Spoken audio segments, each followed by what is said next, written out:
Graça e paz, amados. Boa noite. Estamos aqui mais uma vez hoje para louvar e engrandecer o nome do Senhor Jesus. Estamos mais uma vez aqui hoje no altar do Senhor, proclamando que Ele é Deus sobre as nossas vidas, proclamando que Ele é o nosso Senhor, Ele é o nosso pastor, proclamando que acima de todas as coisas nós sabemos que Deus é fiel. Nós sabemos que Deus está no controle de todas as coisas. Você que está aí na tua casa agora, queria te convidar para entrar em culto junto com a gente. Né? A gente está vivendo um tempo novo. Né? Não é um tempo definitivo, mas durante esse tempo, os nossos cultos, né, eles têm sido online, os nossos encontros, né, eles não têm sido presenciais. Mas mesmo que não sejam presenciais, o mesmo Deus, o mesmo Espírito que habita dentro de nós, o culto pode não ser presencial, mas ele é espiritual. E o culto ao Deus Todo-Poderoso, ao Deus soberano, ao Deus cheio de glória, é esse Deus que nós queremos louvar e cultuar nesta noite. A Ele a nossa adoração, a Ele o nosso louvor. E eu queria te convidar nessa noite, você que já chegou, e vamos engrandecer a Deus juntos. Vamos louvar e bendizer o nome do Senhor Jesus e declarar que Ele é Deus nas nossas vidas. Senhor nosso Deus, Senhor, nós queremos, Pai, te louvar nesta noite. Nós queremos, Senhor, subir no teu altar, Senhor, nesta noite. Tão pequenos que somos, Senhor, tão fracos, tão falhos. Mas nós queremos, Senhor, nos prostrar, Senhor, diante de Ti. Senhor, queremos, Senhor, ser achados, Senhor, diante de Ti. Alcançar a Tua misericórdia, alcançar a Tua graça, alcançar, Senhor, o Teu amor, Senhor, que está sobre as nossas vidas. Nós nos prostramos diante de Ti nesta noite, dizendo, Senhor, que nós precisamos de Ti, que nós, Senhor, como Tua igreja, nós clamamos a Ti, nós te dizemos, Deus, vem, Senhor, ao nosso socorro, Deus, vem em nosso favor. Nós, Senhor, como Tua noiva, como Tua igreja, Senhor, aqui, Senhor, nesta terra, nós clamamos, Deus, tem misericórdia, Senhor, das nossas vidas. Tem misericórdia, Senhor. Tem misericórdia do povo da nossa cidade.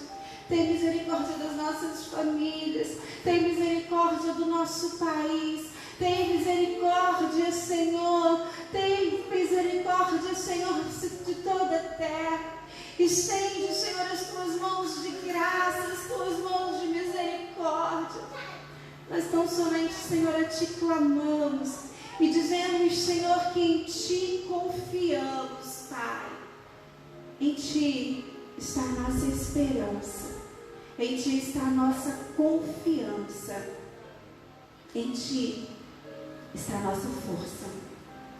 Em nome de Jesus. Amados, nós estamos aqui nessa noite.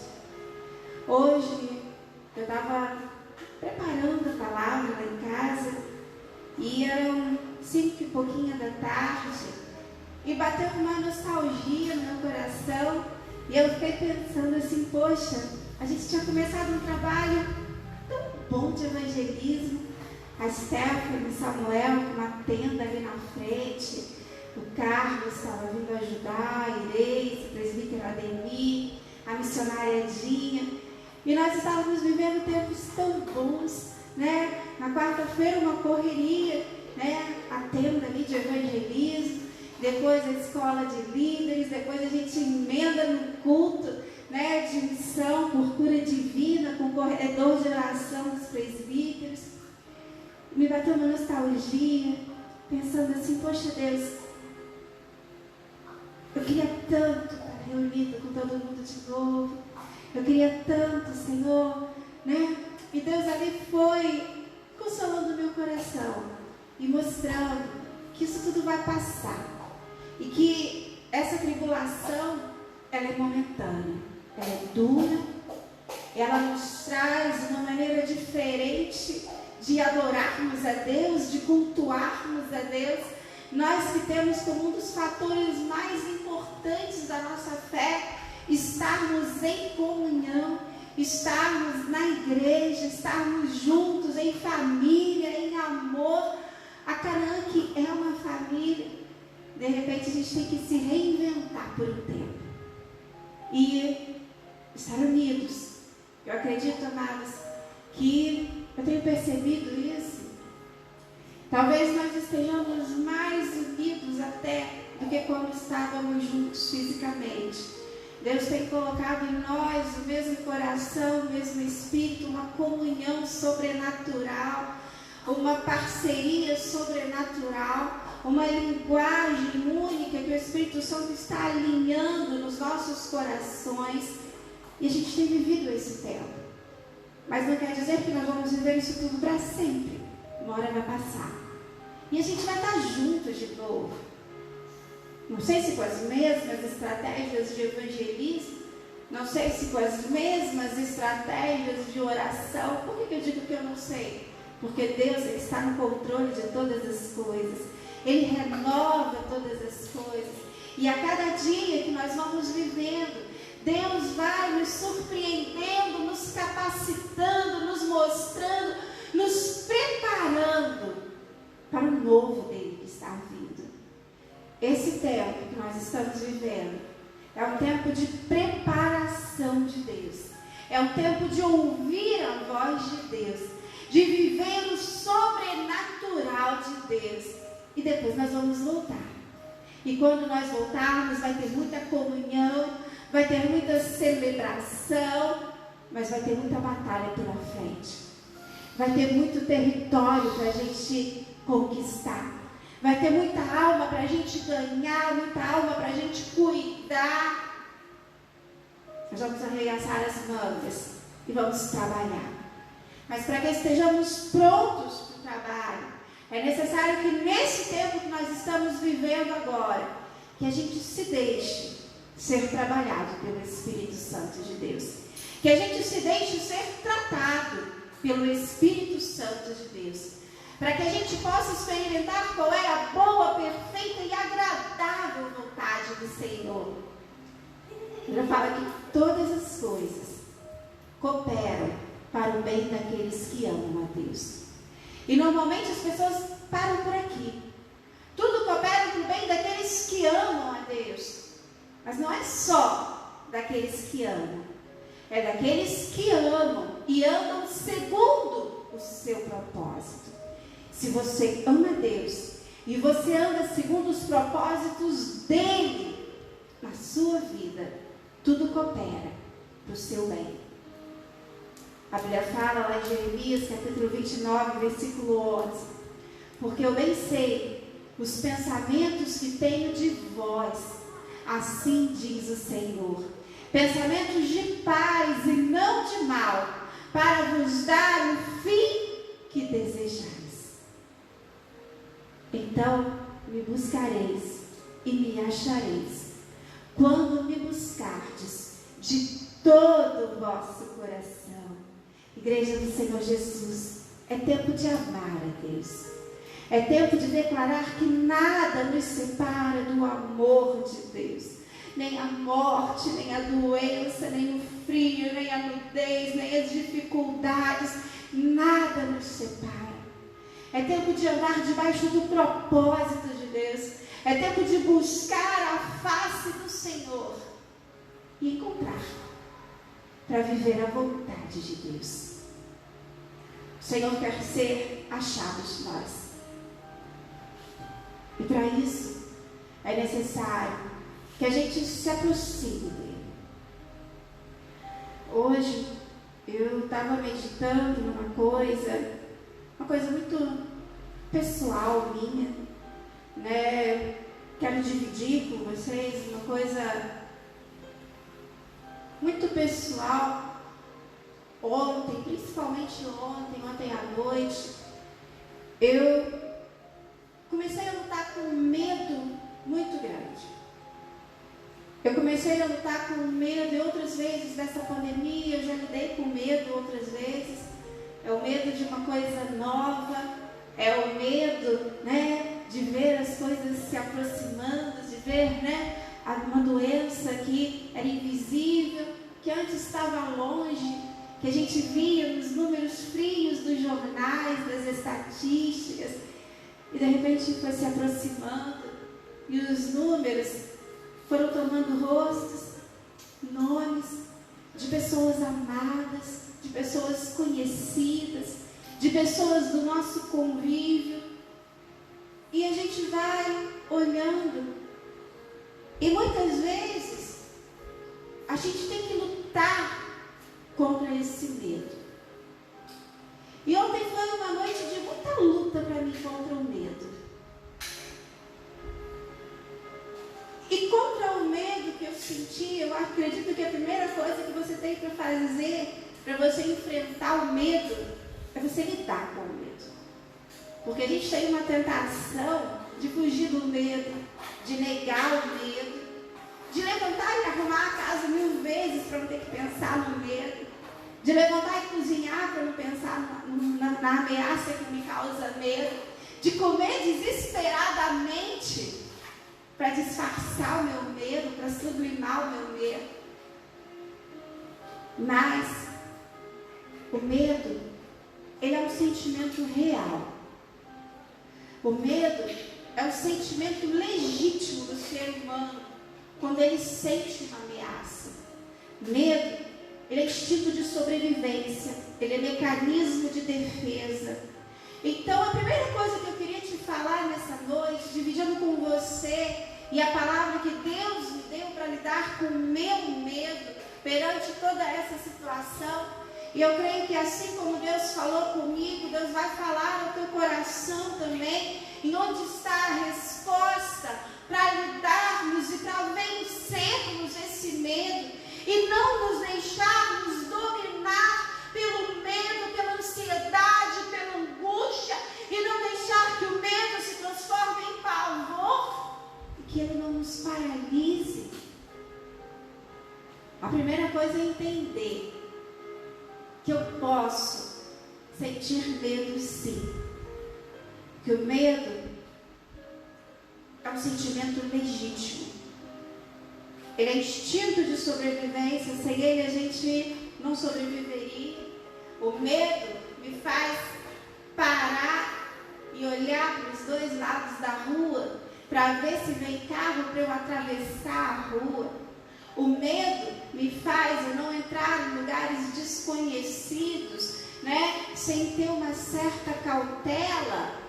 O medo libera substâncias químicas do nosso corpo, libera adrenalina, libera cortisol, ele vai nos dar uma força, né, maior, ele vai nos dar, né, uma força de reação, uma força física mesmo, para a gente ou fugir de uma ameaça, ou a gente enfrentar uma ameaça.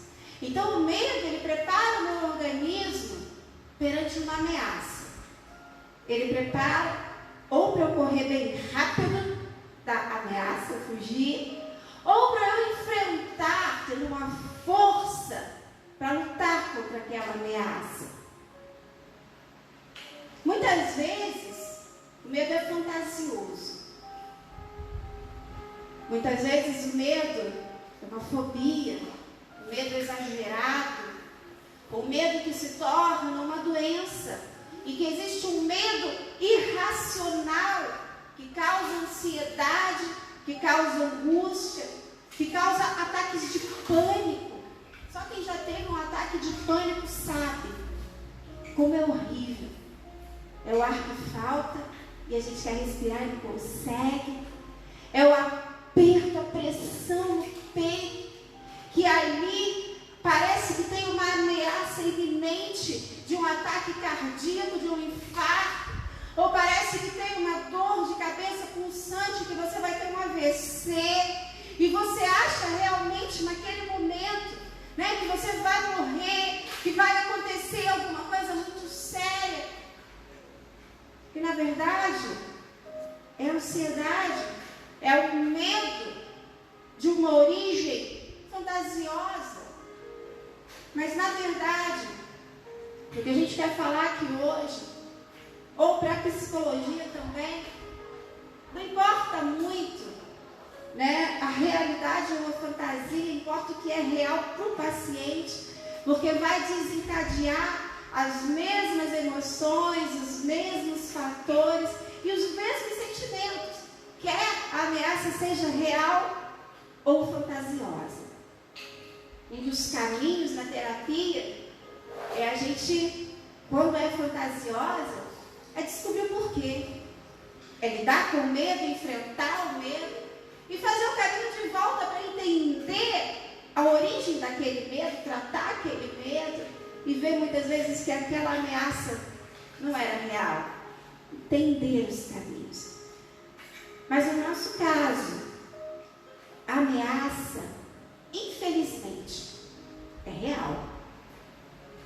A gente está lidando com um vírus que a gente não conhece. A gente está lidando com uma doença que parou o mundo inteiro.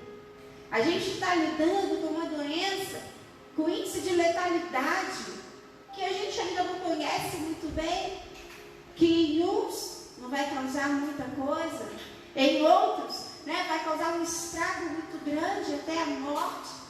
A gente muitas vezes lida com uma ameaça sendo grupo de risco, e aí o nosso medo não é fantasioso.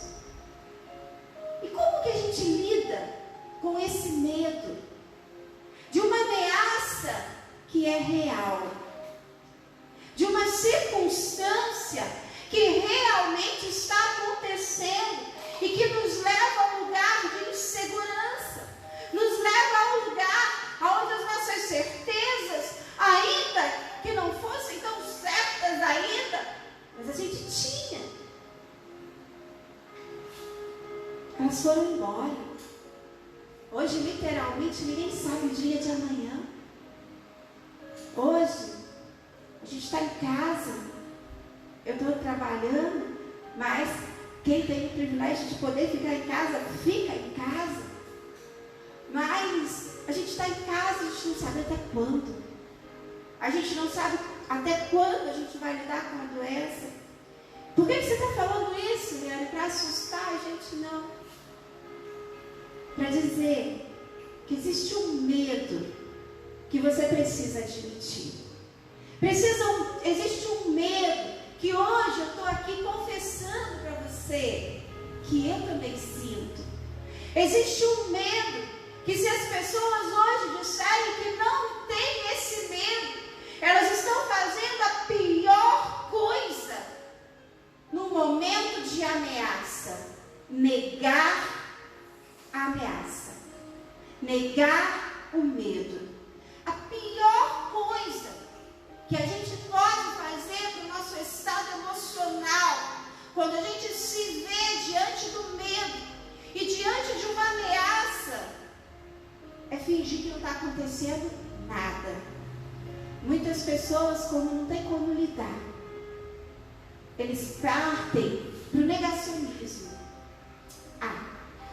Isso é só politicagem. Isso não deve ser tão sério, não. Isso é invenção da mídia. E as pessoas começam a negar. Quando as pessoas, na minha opinião, né, quando as pessoas vão para a rua, fazem um churrasco com os amigos, fazem festa com os amigos e se reúnem, né, sem distanciamento nenhum, sem cuidado nenhum. Isso para mim é um sentimento de negação muito forte, de um medo que a pessoa não quer encarar e não quer acreditar. A primeira coisa que a gente tem que fazer para a gente lidar com o medo, para que o medo não nos paralise, para que a gente não seja escravo do medo, para que a gente não entre em pânico e desespero, a gente precisa admitir: eu estou com medo, eu tenho uma ameaça, com medo, mas eu não vou deixar o medo me dominar. E eu vou encontrar diante de Deus, porque dele vem o meu refúgio, dele vem a minha fortaleza. Eu vou encontrar nele uma maneira de não entrar em depressão nesse momento de ameaça, uma maneira de em Deus não ter crises de pânico, uma maneira de em Deus não ter crises de insônia, uma maneira de em Deus não ser afogado pelo medo, de não cair num sentimento de fatalidade que me oprime, que me abala e que me diz que eu já estou derrotado e que me diz não adianta, já acabou, isso vai destruir com tudo, eu vou ser o próximo. Esse sentimento do medo que me escraviza, que me acorrenta e que quer me levar para a cama e que quer me deixar deitado, trancado no meu quarto, sozinho, apavorado, transformando todo o meu medo em ansiedade, transformando a minha ansiedade em sintoma.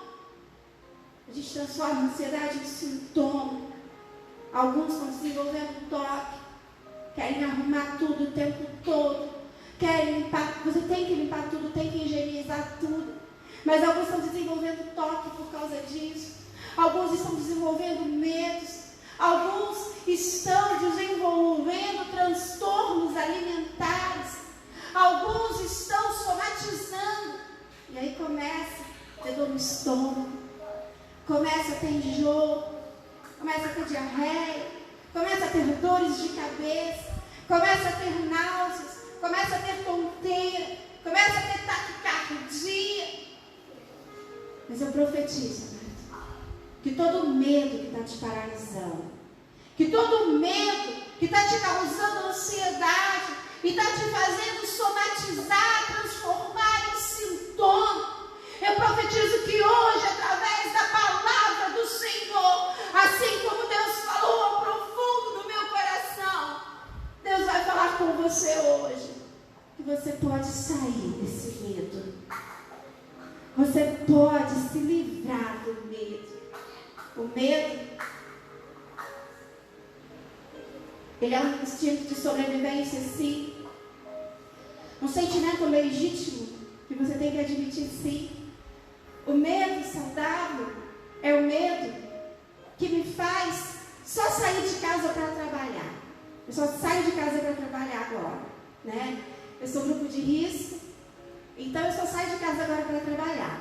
Eu não saio para ir no mercado, eu não saio para ir na farmácia, eu obedeço, né, as autoridades estabelecidas que falam que na família, se alguém tem que sair para ir no mercado, para ir na farmácia, para alguma atividade essencial, que seja o mais jovem, o mais saudável da família. Quem está no grupo de risco fica em casa. Aí quando eu saio de casa, eu saio com a minha máscara, eu vou para o trabalho, eu me previno de todas as maneiras possíveis. Quando eu chego em casa, eu me higienizo, né? Eu tiro a sandália lá fora, eu deixo a roupa, eu separo a minha bolsa, né? Eu chego em casa, eu vou tomar banho, lavar a cabeça, eu vou limpar o meu celular, eu vou limpar o meu óculos, a minha carteira, a minha bolsa. Eu vou tomar todos os cuidados. Esse medo, ele é saudável, porque esse medo, ele me faz reagir de maneira a continuar sobrevivendo. E amados, muitas pessoas, elas tentam a Deus quando elas acham assim, eu vou sair de casa porque Deus me protege, eu não vou usar máscara não, porque usar máscara é falta de fé. Não, amados. Quantas vezes lá mesmo o povo, lá no Egito, Deus mandou o povo ficar dentro de casa, para que quando o anjo da morte passasse, a família dele não fosse atingida. Então, a gente precisa sim de um medo, de um instinto de sobrevivência, que nos faz tomar precauções, nos faz ser precavidos, mas a gente tem que lidar também, que o medo não se torne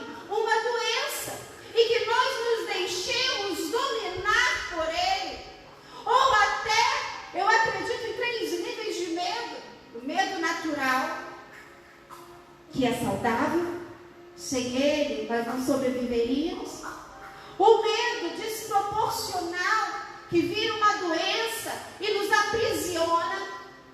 E o medo, que é um espírito maligno, que vai tomando posse de nós, através da brecha emocional que a gente abre, e vai nos colocando na opressão, e vai nos segurando, e nós vamos vendo fantasmas espirituais, e nós vamos vendo a realidade não mais como ela é, mas uma realidade distorcida pela lente do espírito do medo.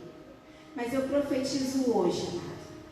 Primeiro, se você está negando o teu medo, se você está negando a tua ansiedade, eu profetizo que hoje você vai tomar coragem de se colocar de pé e levantar e admitir: eu tenho medo sim, mas eu vou lidar com ele, eu vou enfrentá-lo. Eu sei que esses meus sintomas, essas minhas somatizações são frutos de um medo que eu não consigo enfrentar. Eu profetizo que acima disso, o medo que traz a doença, ele vai ser curado em nome de Jesus.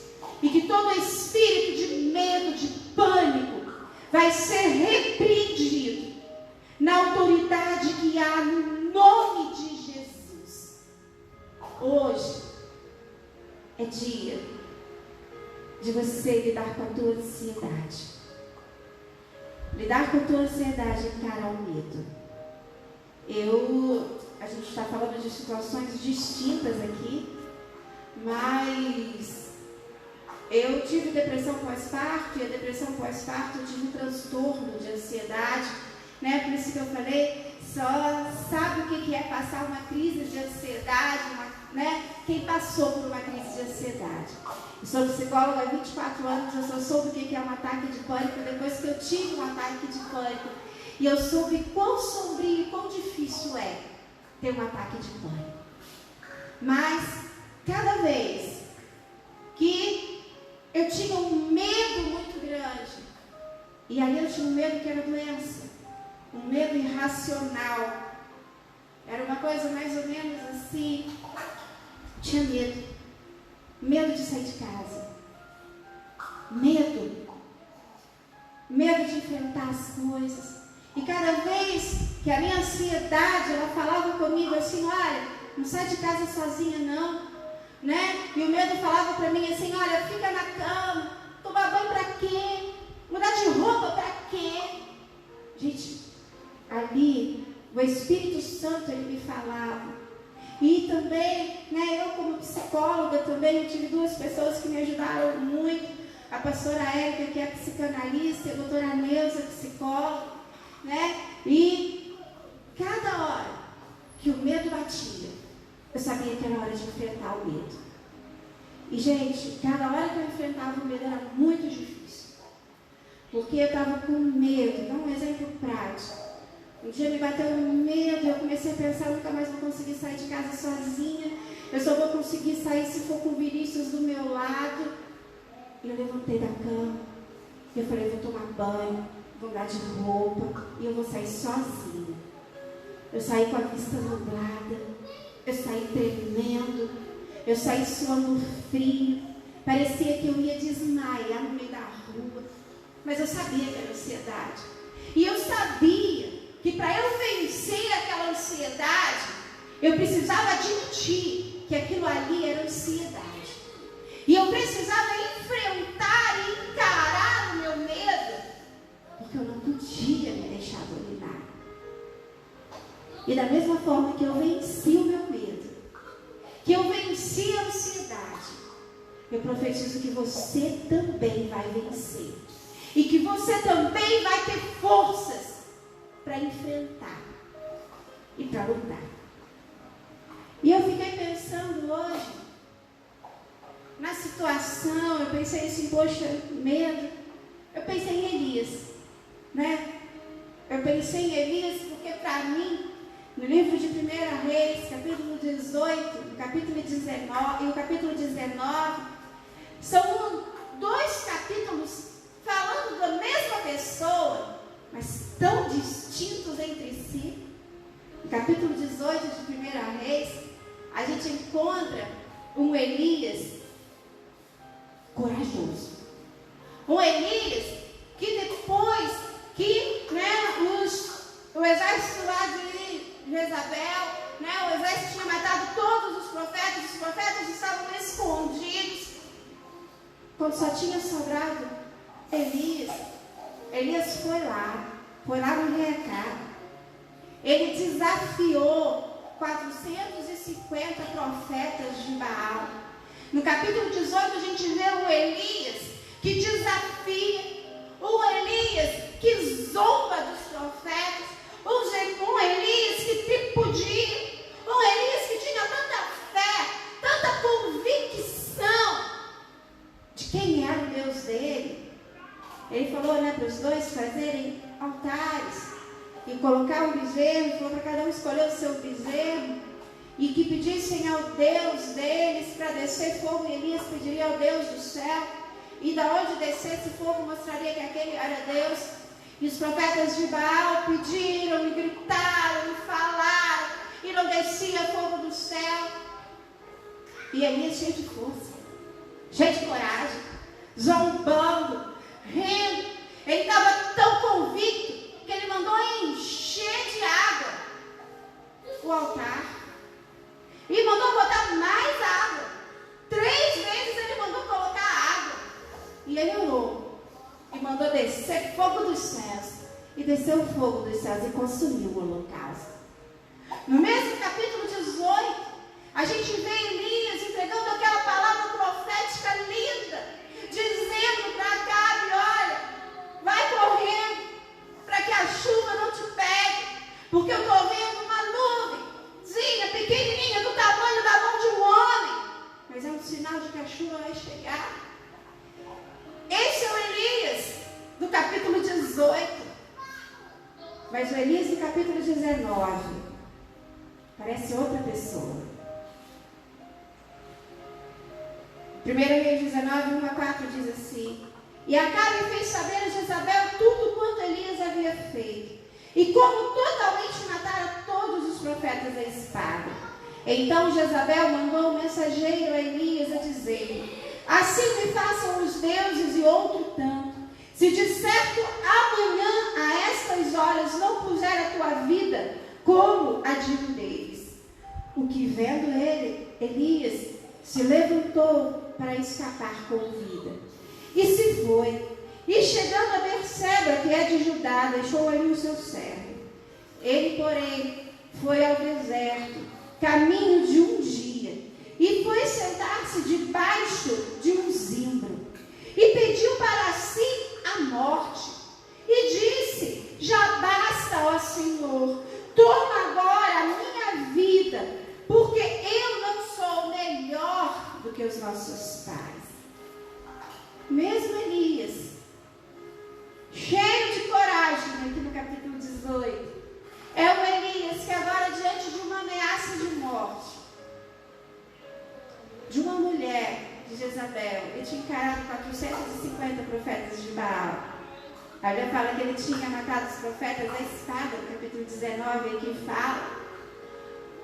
Mas ele, agora, ele tem medo. A Bíblia fala assim: olha, Elias era homem sujeito às mesmas paixões que nós. E mesmo assim, ele pediu que descesse fogo dos céus. E desceu. Mas ele era homem sujeito às mesmas paixões. E agora, no capítulo 19, ele está com medo. E o medo faz ele fugir. E fala que ele correu 25 quilômetros num dia. Haja adrenalina, haja força para correr.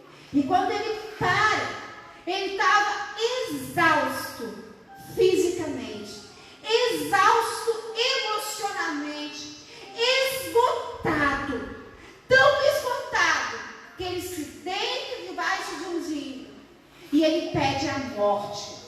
Ele fala que ele não é melhor que os pais dele, melhor que ninguém. E Elias ali acha que acabou. acha que não tem mais jeito, acha que o futuro dele já está determinado. Mas, amados, Deus não vai julgar Elias porque ele está com medo. Deus não vai condenar Elias porque ele está com medo. Não. Salmo 103, versículos 13 e 14 diz: assim como um pai se compadece de seus filhos, aleluia, assim o Senhor se compadece daqueles que o temem, pois Ele conhece a nossa estrutura e lembra-se que nós somos pó. Por que eu trouxe Elias para você? Porque até o profeta Elias uma hora sentiu medo. Porque até o profeta Elias um dia fugiu para o deserto para se esconder. E a gente vai ver mais à frente que ele foi para a caverna. Até Elias. Mas Deus não condenou Elias. Deus não julgou. Mas como um pai, ele se compadeceu de Elias como filho. Ele lembra da tua estrutura, amado.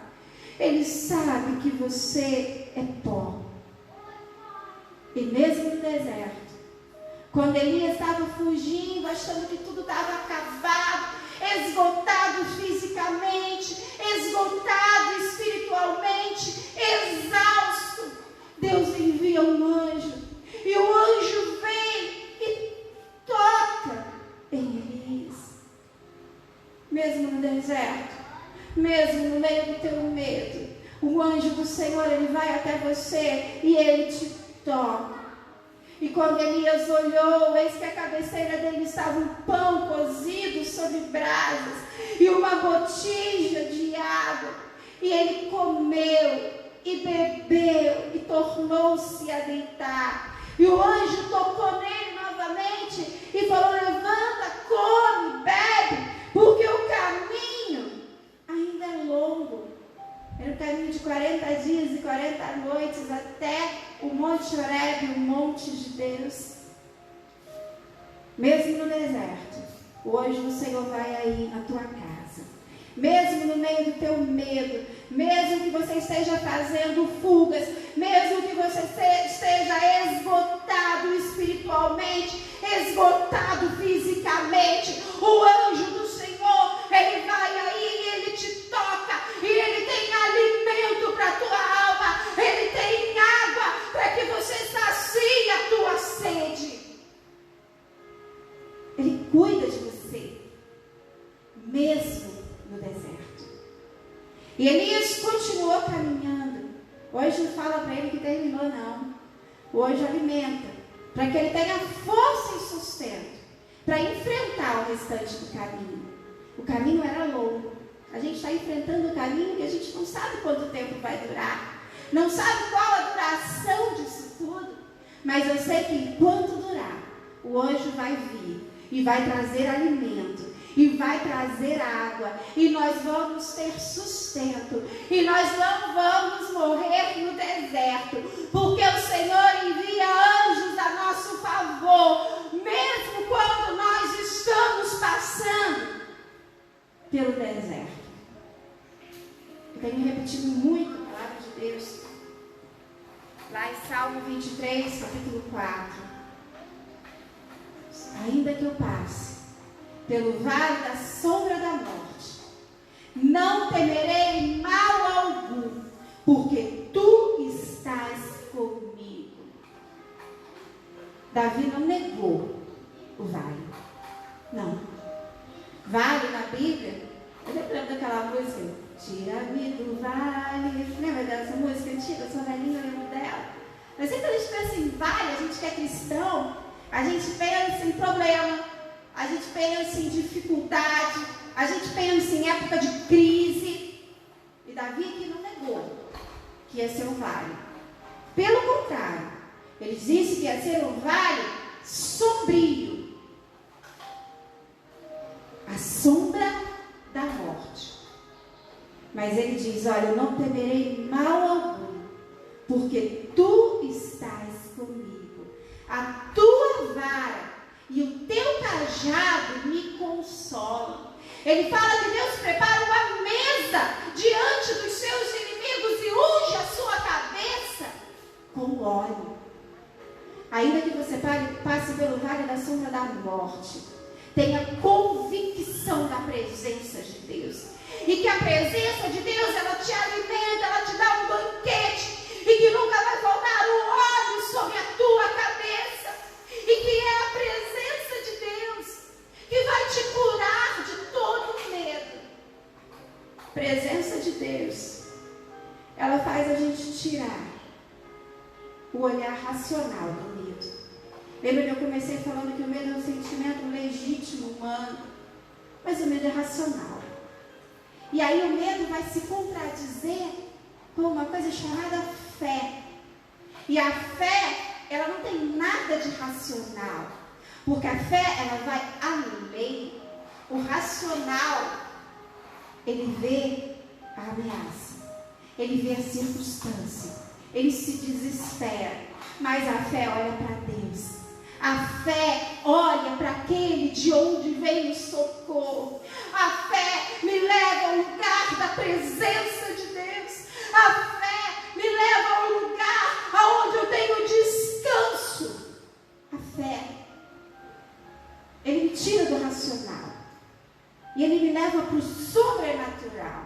E a cura do teu medo, ela vai vir quando você buscar a presença de Deus. E na presença de Deus, você encontrar a fé que te faça olhar para os lugares altos. E que a fé substitua o medo. E que apesar das circunstâncias, apesar das ameaças, você sabe em quem você tem crido. E você sabe que Ele é fiel. O anjo cuidou de Elias. E Elias foi para a caverna. E ele se deitou ali na caverna. E talvez hoje você esteja deitado, prostrado na caverna. Mas quando Elias estava na caverna, Deus foi lá. A presença de Deus foi lá e falou com ele. Na caverna, eu nunca tinha prestado atenção, eu confesso, nessa parte do texto. Na caverna, Elias passou por muitas provas. A Bíblia fala, né, que antes da voz de Deus levar Elias para sair da caverna, para ir até o Monte Horebe, o Monte de Deus, a Bíblia fala assim, olha, antes veio um grande vento, mas Deus não estava no vento. Antes de vir o sobrenatural, a intervenção divina, às vezes vem um grande vento, e um grande vento de vozes que sussurram no nosso ouvido, de que não vai dar certo, de que é para a gente desistir, que a gente vai morrer, ou que a gente vai falir, ou que a gente vai cair doente, e aí aquelas vozes vêm nos assombrar, nos assustar, mas a Bíblia fala assim, olha, vem um grande vento, mas Deus não estava no vento. Depois veio um grande terremoto. Quando eu penso em terremoto, eu penso numa coisa que abala as estruturas, numa coisa onde as certezas se caem, que tira tudo do lugar, que aquilo que estava tudo arrumado, que eu achava que estava direitinho, agora as coisas caem e de repente eu não tenho mais certeza de nada, de repente parece que está tudo uma bagunça, não tenho certeza. Veio o terremoto, mas Deus não estava no terremoto. Depois veio o fogo. O fogo, às vezes, ele começa com uma fagulha pequenininha. E ele vai se alastrando. E, de repente, ele consome tudo. E ele muda a aparência, ele muda a estrutura das coisas. Um pedaço de madeira. Antes era madeira, quando pega fogo vira carvão. Né? Depois vira cinza. Às vezes a gente olha e parece que as coisas nunca mais vão voltar a mesma estrutura a ser como era antes. Mas veio um grande vento, mas Deus não estava no vento. Veio um grande terremoto, mas Deus não estava no terremoto. Veio um grande fogo, mas Deus não estava no fogo. Mas depois do fogo, veio um voz mansa e delicada.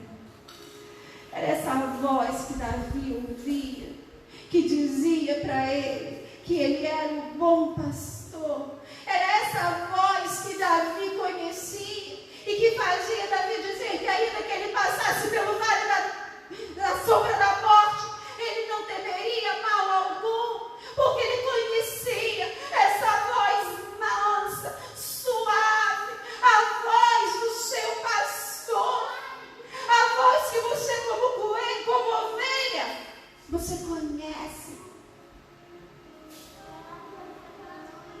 É a voz do teu pastor que vai te curar do medo. É a voz do teu pastor que vai te tirar aí da caverna, que vai te tirar da prostração, que vai te tirar da cama, que vai te tirar do teu quarto.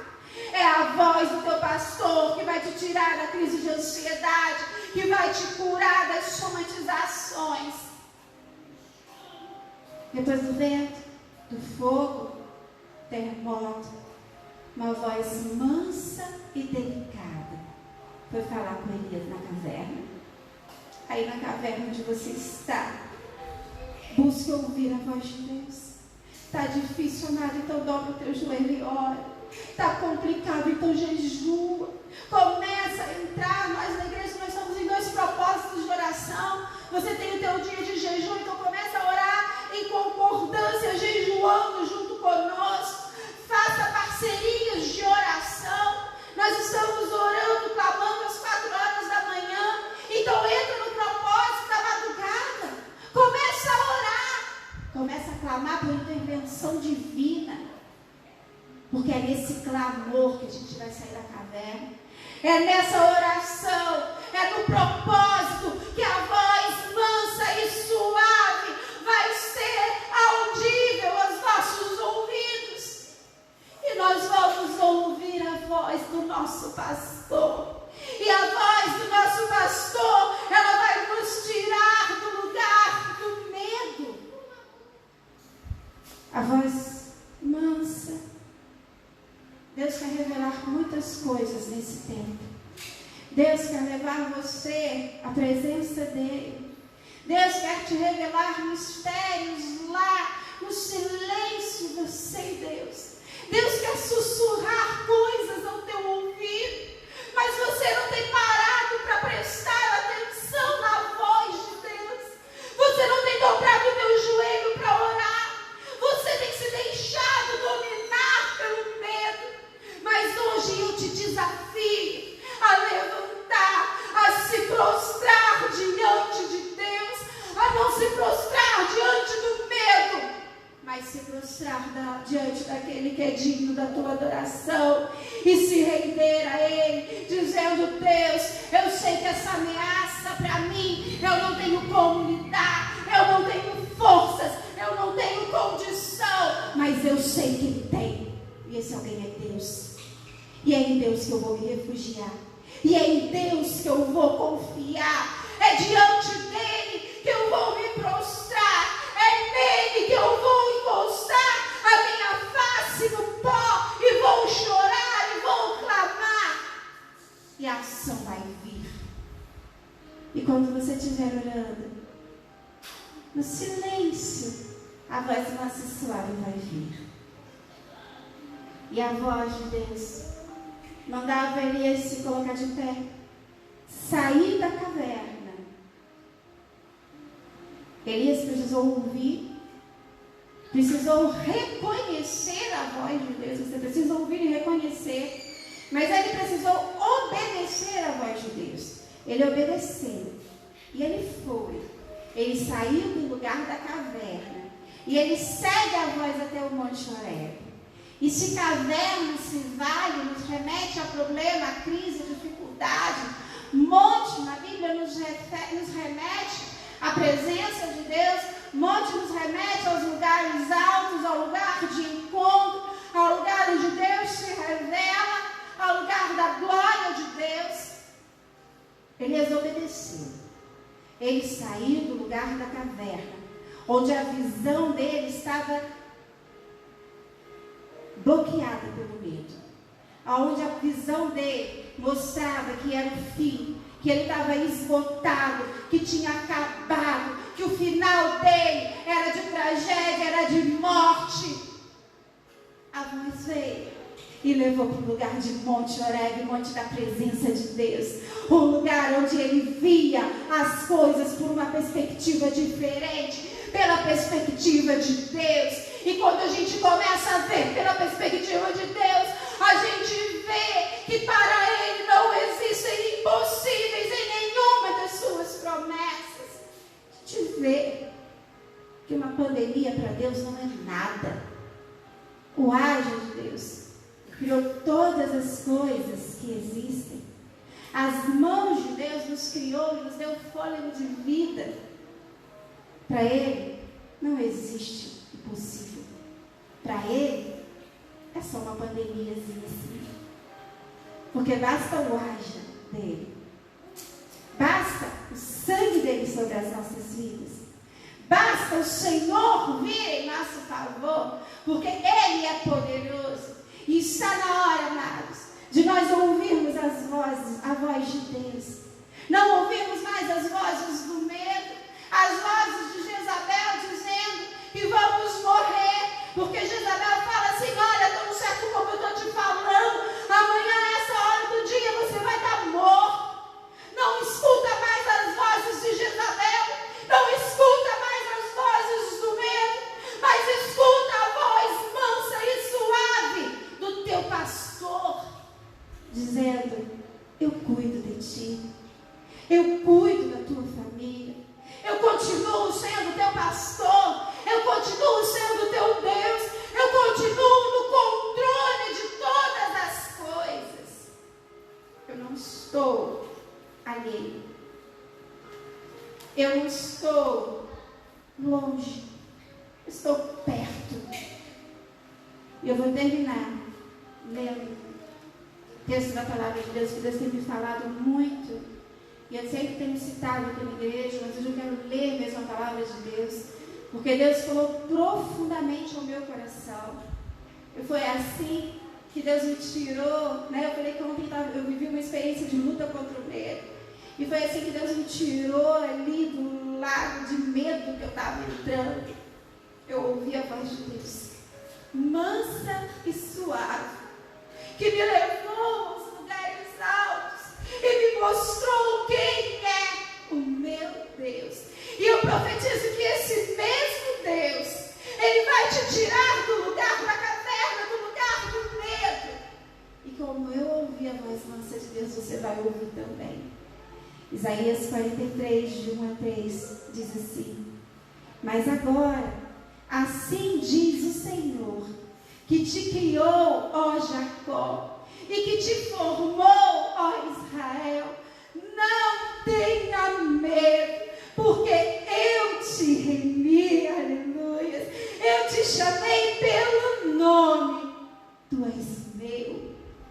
Quando passares pelas águas, eu estarei contigo, e quando pelos rios, eles não te submergirão. Quando passares pelo fogo, não te queimarás, e nem a chama arderá em ti, porque eu sou o Senhor teu Deus, o Santo de Israel, o teu Salvador. O versículo 4 diz: não temais, não tenham medo.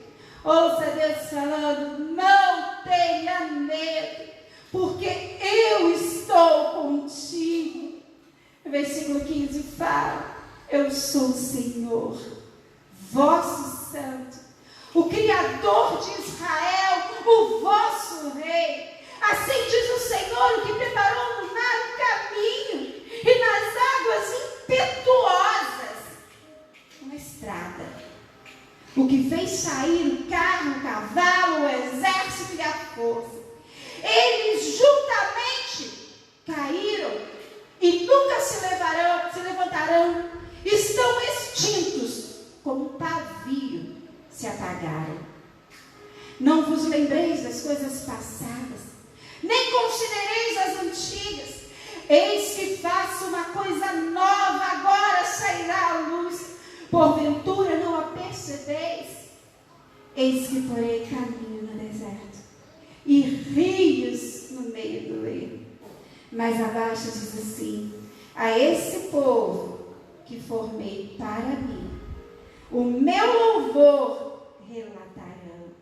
Antes um pouquinho diz: porque eu porei águas no deserto e rios no meio do nada, para dar de beber ao meu povo, ao meu eleito. A gente pode estar passando pelo meio do deserto, mas Deus vai criar rios no meio do deserto. A gente pode estar vivendo um momento em que a gente olha e parece que não vai ter jeito, mas Deus vai criar um caminho no meio do nada para a gente sair e passar do outro lado. Como fala aqui, quando o mar estava na frente e as águas estavam bravias, Ele fez um caminho no meio do mar. E os exércitos poderosos foram extintos. Esse vírus, por mais poderoso aos olhos humanos que ele possa parecer ser, Deus chega e ele se desfaz. E ele é totalmente extinto. Porque Ele, o Senhor, o nosso Santo, o Criador de Israel, o nosso Rei, Ele está conosco. Ouço o Senhor dizendo para você hoje: não tenha medo. Não tenha medo, porque eu estou contigo. Eu estou contigo. Eu sou o teu Deus. Amém? Eu vou chamar o presbítero Vinícius. Hoje nós temos um corredor de oração por cura divina. Nós não temos os presbíteros hoje aqui. E eu quero sempre reforçar a família Canaã, isso vai passar. Daqui a pouco você pode ver pela fé, daqui a pouco os presbíteros vão estar aqui no corredor, a igreja cheia, passando debaixo ali da unção do Senhor para receber cura divina. Quando esse dia não chega, o presbítero Vinícius, ele vai ungir as mãos dele e você vai receber a cura divina. Talvez hoje você precise da cura do teu medo, cura da ansiedade, da depressão, cura do pânico, cura da insônia. Talvez você precise de cura do teu corpo. Coloca a mão onde você tem uma enfermidade. Se você não puder, coloque a mão na tua cabeça. Mas hoje é noite de cura sobre a tua vida, em nome de Jesus.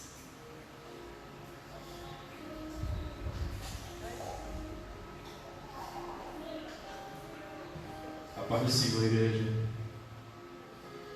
Feche seus olhos, eleva teu pensamento. Lembra que para você conseguir um milagre, para você conseguir a cura, é entre você e Deus. Que o óleo de unção vem dos céus, não vem de vidro de azeite. O óleo vem do Espírito Santo, a cura vem dele. E eu queria lembrar a vocês que a cura ela precisa de dois elementos também. A cura não depende de mim, não depende somente de um presbítero, mas depende também da tua fé. Hoje é o dia de você entrar no Santo dos Santos, mas entrar com intrepidez, como foi com Elias no primeiro momento. É você entrar e buscar essa cura que você tanto precisa, que você tanto quer junto a Ele. É você entrar como mulher do fluxo de sangue, você ir atrás, é você querer, é você crer, é não deixar esmorecer, é não duvidar. Eu quero lembrar a você que mesmo Pedro andando sobre as águas, quando o coração dele começou a duvidar, ele começou a afundar. Não deixe se afundar, não se deixe afundar, não deixe a sua fé esmorecer, porque aí sim você vai ver o seu milagre afundando. Então creia, coloque a mão, se possível, no lugar onde você tem essa enfermidade. Coloque a mão na foto daquele parente que você quer que se cure. Creia, Senhor. Paizinho, meu Deus, nós queremos entrar, Pai, agora na Tua presença, Paizinho, para poder te pedir, Senhor, aquilo que só Tu tens capacidade e poder de fazer, Senhor. Nós apelamos a Ti porque nós só confiamos em Ti como Senhor dos senhores, Rei dos reis, médico dos médicos, Senhor, aquele que pode ressuscitar mortos e fazer aquilo que nós, diante da nossa pequena capacidade, julgamos impossível, Senhor. Oh, Pai, nós te pedimos, Senhor, para a honra e glória do Teu nome, Senhor. entra com cura sobrenatural, Paizinho, a partir desse momento, Pai, coloca as tuas mãos, Senhor, nessa ferida, nessa chaga, nesse problema, Senhor, que eu não sei qual é, mas Tu sabes e que Tu conheces, Senhor, e que Tu tens todo o poder, e sabemos que Tu tens também toda a vontade, Pai, de colocar a mão e arrancar pela raiz, Senhor. Nós pedimos, Senhor, seja a Tua mão que toque agora, Pai, para honrar o Teu nome, Senhor. Oh, Senhor, Paizinho, que todos aqueles que estão orando agora, Pai, pedindo pela cura dos seus, pela sua cura e pela cura daqueles, Senhor, que estão precisando, necessitando, Pai. Pai, cobre ele com o Teu sangue, Senhor.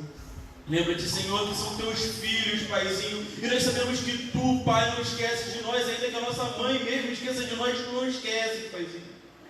Então eu peço, Senhor, entra, Pai, com essa providência tanto almejada, Senhor, que são pedidos de filhos Teus, Senhor, aqueles que recorrem a Ti, Senhor.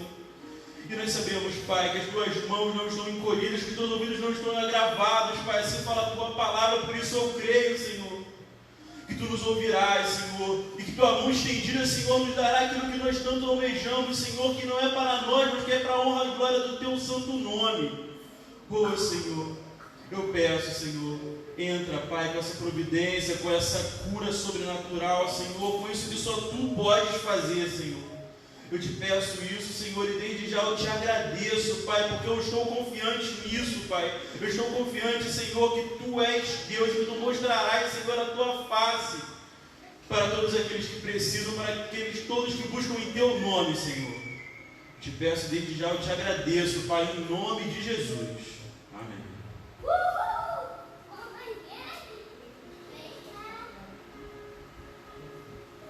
Amém? Glória a Deus, amados. Né? Amanhã à noite vai ter um vídeo especial. Presbítero Luiz, grande homem de Deus na nossa família Canaã. Ele gravou o vídeo, já está gravado, a palavra de Deus para a sua vida, né? Que vai ser postada amanhã. Então amanhã tem mais alimento espiritual para a tua vida. Amanhã fica ligadinho que o Vinícius vai colocar uma palavra de Deus direto do trono de Deus para a tua vida, do nosso presbítero Luiz. Que Deus abençoe a tua vida, amados. Domingo que vem é Dia das Mães, né? O presbítero Vinícius nem sabe ainda, mas ele vai trazer uma palavra abençoada para as mães e vai trazer uma palavra para mim. Essa mãe do Felipe, mas o presbítero Vinícius vai trazer uma palavra abençoada para mim, né? E eu queria fazer um pedido para você para o Dia das Mães, amados, né? A gente vai ter um Dia das Mães atípico. Eu tenho ouvido muito, a gente que mora aqui em Magé, não sei se você reparou que a prefeitura de Magé tem colocado os números, né, crescendo assustadoramente esses últimos dias, e a prefeitura tem colocado uma coisa interessante. Nós estamos vivendo hoje o efeito das pessoas terem ido para a rua na Páscoa, das pessoas não terem mantido o distanciamento social na Páscoa. E as pessoas foram para comprar ovos de Páscoa, e as pessoas foram para almoçar juntas na Páscoa, e a prefeitura de Magé está lembrando todo dia que esse número é consequência disso. Então, do mesmo jeito que as nossas autoridades municipais estão nos orientando, fique em casa no Dia das Mães. Proteja a sua mãe. Proteja a sua mãe. Faça uma chamada de vídeo para ela e participe do Dia das Mães. Se for possível, entregue um presente delivery para ela. Mas, se a tua mãe não mora na mesma casa que você, deixa para almoçar com a tua mãe. Daí depois que isso tudo passar. Deixa para comemorar esse dia, para celebrar quando isso tudo passar. E vai passar. E as nossas famílias estão debaixo da cobertura do sangue de Jesus. Amém? Vamos orar, mas vamos também vigiar. Amém? Amo vocês. E que o amor de Deus, a graça do nosso Senhor Jesus Cristo e as doces consolações do Espírito Santo estejam com todos e com todos permaneça agora e para sempre. Amém. Glória a Deus. Amo vocês, família Canaã. Em breve isso vai passar. Amém?